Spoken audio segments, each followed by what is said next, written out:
하나님의 말씀은 출애굽기 25장 10절에서 13절까지를 보시겠습니다. 그들은 조각목으로 궤를 짓되 장이 2규빗 반, 광이 1규빗 반, 고가 1규빗 반이 되게 하고 너는 정금으로 그것을 싸되 그 안팎을 싸고 윗가로 돌아가며 금태를 두르고 금고리 넷을 부어 만들어 그 네 발에 달되 이편에 두 고리요 저편에 두 고리며 조각목으로 채를 만들고 금으로 싸고. 아멘. 선택받은 조각목의 연단과 행복, 이런 제목으로 하나님의 말씀을 대언하고자 합니다. 오늘도 교육에 관한 말씀입니다. 밑에서 해야 되겠지만은 내용이 너무 중요하고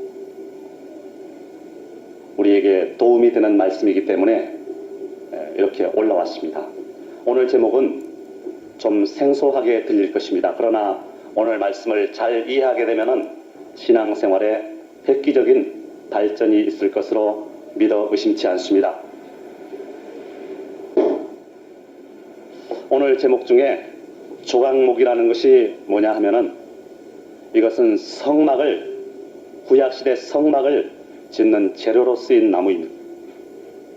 성막이 뭡니까 여러분?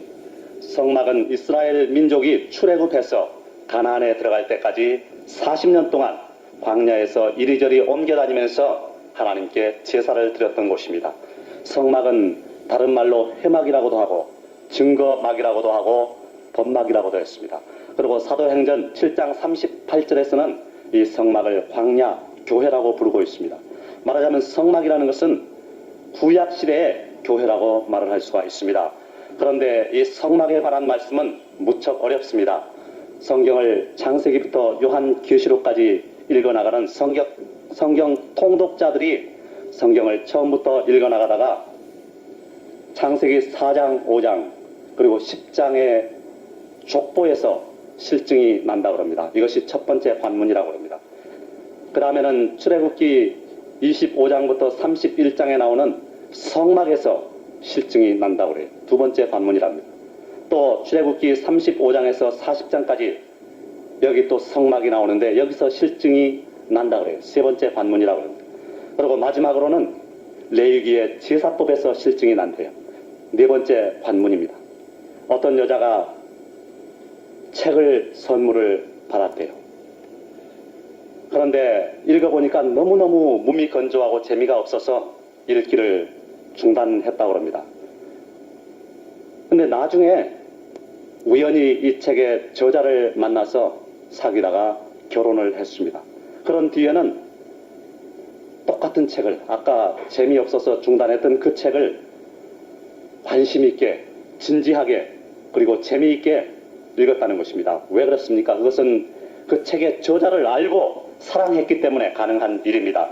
이 성막에 관한 말씀도 마찬가지예요. 몸이 건조하지만은 예수님을 사랑하게 되면 관심 있게, 진지하게, 재미있게 읽게 되실 줄로 믿습니다.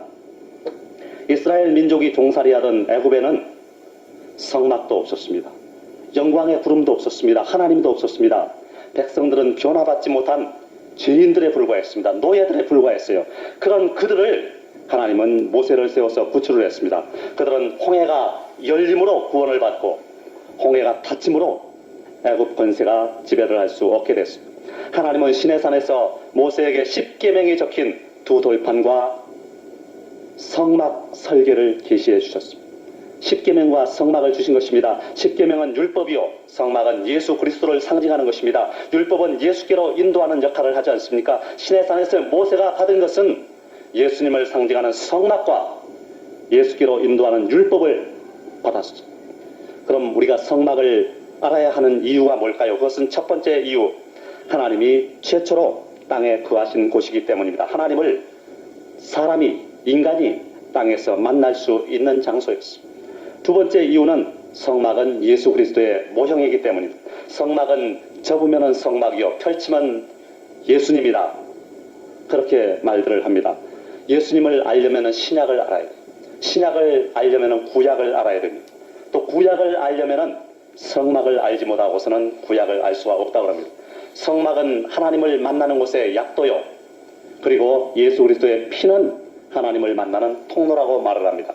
그 다음 성막을 알아야 되는 세 번째 이유는 성경에 성막에 관한 기사가 너무 많기 때문입니다. 출애굽기에 13개 장이 있죠. 레위기에 18개 장이 있죠. 민수기에 13개 장이 있죠. 신명기에 2개 장이 있습니다. 그리고 히브리서에 4개 장이 있어요. 도합 50장에 걸쳐서 성막을 말하고 있습니다. 성막에 관한 공부가 없이는 이 50장은 이해를 할 수 없습니다. 성경 전체가 몇 장으로 구성되어 있는지 아십니까? 1189장이에요. 1189장 중에서 50장이다. 그러면 퍼센테이지로 하면 4.2%.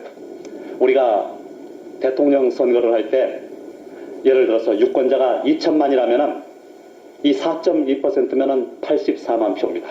이것을 소홀히 할 수가 있겠습니까? 30만 표로 당락이 판가름 났잖아요. 84만 표면 대단한 표 아니겠습니까? 성막을 알아야 되는 이유인 것입니다. 그 다음 네 번째 이유는 십자가 구속의 은총과 보혈의 은총을 더 깊이 있게 알게 되기 때문이라는 것입니다. 그리고 다섯 번째 이유는 본인의 신앙 상태와 신앙 단계를 진단을 할 수가 있어요. 성막은 뜰과 성소와 지성소로 되어 있는데 이 뜰에 있는 사람들은 놋기구만을 볼 수가 있어요. 놋기구밖에 없습니다. 뜰에는. 이것은 놋과 같은 것만을 알 수 있을 뿐이라는 것입니다. 그 다음 성소에 있는 자들은 한 면만이 금으로 된 기구들을 볼 수가 있어요. 세상과 좀 가깝죠.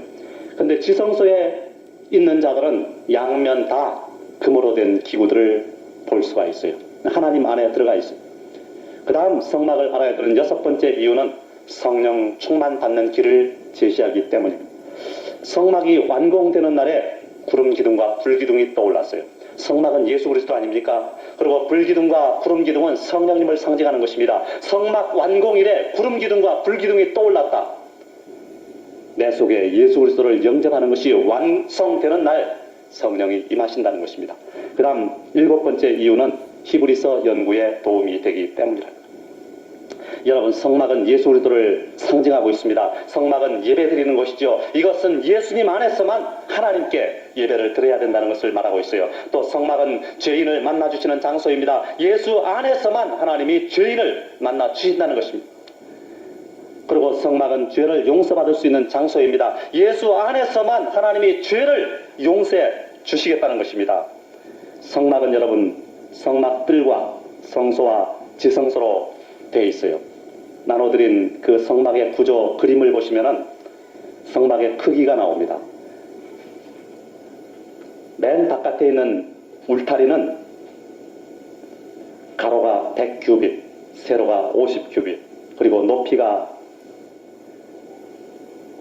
2.25m입니다. 1규빗이 어느 정도 되느냐? 이 팔꿈치에서 손끝까지가 1규빗이에요. 이것은 약 45cm 내지 50cm라고 그러는데 제가 제 팔을 재봤더니 정확히 45cm더라고요.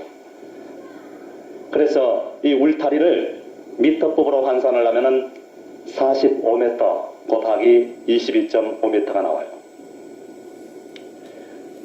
울타리 안에 있는 이 성막을 보면은 성소와 지성소로 되어 있는데 성소와 지성소를 합치면은 가로 13.5m 그리고 세로 4.5m로 되어 있어요. 약 19평 정도 됩니다. 그런데 이 크기 비례가 어떻게 되느냐면 성소가 지성소의 딱 2배예요. 정확히 2배입니다. 여러분, 울타리 밖에는 아무런 기구가 없어요. 그것은 울타리 밖에서는 구원이 없다는 것을 의미하는 것입니다. 또 성막들에는 금으로 된 기구는 없어요. 모두 다 놋으로 된 기구만 있습니다. 이것은 중생의 구원을 의미하고 있습니다. 또 성소에는 한 면만이 금으로 된 기구에 성화의 구원을 의미하고 있습니다. 또 지성소는 양면이 금으로 되어 있습니다. 모든 기구가. 이것은 영화의 구원을 말하는 것입니다. 이 성막들은 중생의 구원, 죄의 형벌에서 이미 구원을 받았다는 것을 말하고 있는 것입니다. 에베소서 2장 8절과 5절에 있는 의미의 구원입니다. 또 성소는 성화의 구원, 죄의 형벌이 아니라 관세에서 임의가 아니라 현재 구원을 받고 있어요. 빌립보서 2장 12절에 나온 의미의 구원입니다. 그리고 지성소는 영화의 구원, 죄의 형벌이나 권세가 아니라 죄의 존재로부터 구원인데 이미 또는 현재가 아니라 미래 구원을 받을 것이다. 디모데후서 4장 18절 의미의 구원인 것입니다. 성부 하나님은 하늘나라에서 캄캄한 지성소 속으로 오셨습니다. 성자 예수님은 하늘나라에서 캄캄한 세상 속으로 오셨어요. 이 세상에는 태양이 떠 있어서 밝게 보이지만은 저 천국 영광에 비교하면 캄캄한 세상입니다. 그리고 성령님은 하늘나라에서 캄캄한 우리의 영혼 속으로 오셨습니다. 하나님은 성막 안에 숨어 계셔요. 성막 안 지성소 안에 숨어 계셔요. 지성소 속 언약궤에 숨어 계십니다. 언약궤의 시은좌 두 그룹 사이에 숨어 계셔요. 왜 하나님이 보여주시지 않고 숨어 계실까요? 여러분, 어두운 지하실에서 일을 하다가 햇빛으로 나오면 사물이 보이지 않습니다. 그것은 빛이 어두워서가 아닙니다. 내 눈이 어두워서요. 우리는 로마 황제 트라이안과 유대의 유명한 랍비 여호수아의 대화 이야기를 잘 알고 있습니다. 그 황제가 하나님을 보여주면 믿겠다 그랬어요. 그러니까 랍비가 말하기를 하나님을 보면 죽는다. 그래도 꼭 봐야 되겠다. 그러면 저 태양을 봐라. 눈이 부셔서 보이지 않는다. 거 봐라. 피조물인 태양도 바라볼 수 없거든. 어찌 창조주 하나님의 영광을 볼 수 있는가 하고 물었다는 대답이 이야기가 있습니다. 성막의 여러 기구를 제작하는 재료가 조각목이에요. 조각목으로 만드는 것이 뭐냐 하면은 법궤와 그것을 매는 채가 있습니다. 또 떡상과 그것을 드는 채, 널판과 띠, 성막의 벽과 기둥이에요. 조각목은 가시나무입니다. 원문에는 시띠나무라고 나오는데 영어로는 아카시아로 번역을 했어요. 아카시아 비슷하겠죠. 조각목이 상징하는 것이 뭘까요? 그것은 먼저 예수 그리스도를 상징합니다. 이 가시나무라는 것은 예수 그리스도의 험한 고난을 상징하고 있어요. 또 여기서는 진액이 흘러나오는 나무인데 이 진액이 흘러나온다는 것은 예수 그리스도의 보혈로 구속할 것을 상징을 하고 있습니다. 또 이 나무는 아주 단단하고 벌레 먹지 않으며 썩지도 않는 나무입니다. 이것은 예수 그리스도의 무죄성과 영원성을 상징하고 있습니다. 그리고 여기에는 정금을 입히게 되는데 이것은 예수님의 신성을 의미하고 있어요. 또 조각목이 상징하는 것은 예수님을 상징할 뿐 아니라 성도들을 상징하고 있어요. 오늘 살필 내용은 이 선택받은 성도들의 연단과 행복에 대해서 조각목이 잘려서 사용되는 과정을 살펴봄으로써 선택받은 성도의 연단과 행복에 관해서 알아보고자 하는 것입니다. 먼저 1단계로 택함을 받고 잘리는 것입니다. 이것은 세상에서 성도들이 택함을 받고 불러냄을 받는 것을 의미하고 있어요. 험한 산속에 여러분 보잘것없는 조각목이 있습니다. 생긴 것은 잘생겼느냐?